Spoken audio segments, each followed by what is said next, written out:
ఒక నిర్దిష్టమైన గురి కలిగి, ప్రభు కోసం జీవించాలనే ఆసక్తి కలిగి, ప్రభు వైపే చూస్తూ మనం ముందుకు సాగినట్లయితే అపాయకరమైన రోజులు ఎదుర్కోబోతున్నాం, అంత్య దినాలను ఎదుర్కోబోతున్నాం. మనల్ని దేవుడు జ్ఞాపకం చేసుకుంటాడు.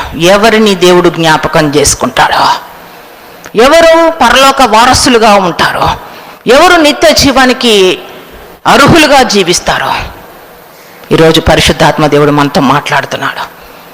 మొట్టమొదటిగా నోవాహును చూసినప్పుడు నోవాహు కృప పొందుకున్నట్లుగా మనం చూస్తున్నాం.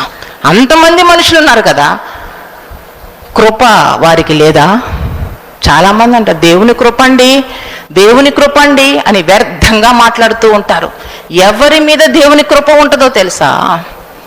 చెడు మార్గాల్ని విడిచిపెట్టి, అపవిత్రతను విడిచిపెట్టి, ఒక నిర్దిష్టమైన గురి కలిగి, కష్టం వచ్చినా నష్టం వచ్చినా నా యేసయ్యనే నేను సంతోషపరుస్తా, యేసయ్య కోసమే జీవిస్తా, యేసయ్య కోసం జీవించడానికి ఏదైనా నేను నష్టంగా భావిస్తానో నేను విడిచిపెట్టడానికి కూడా సిద్ధమే అని ఒక నిర్దిష్టమైన గురి కలిగి జీవిస్తారో వారి మీద దేవుని కృప నిలిచి ఉంటుంది. దేవునికి మహిమ కలుగునుగాక.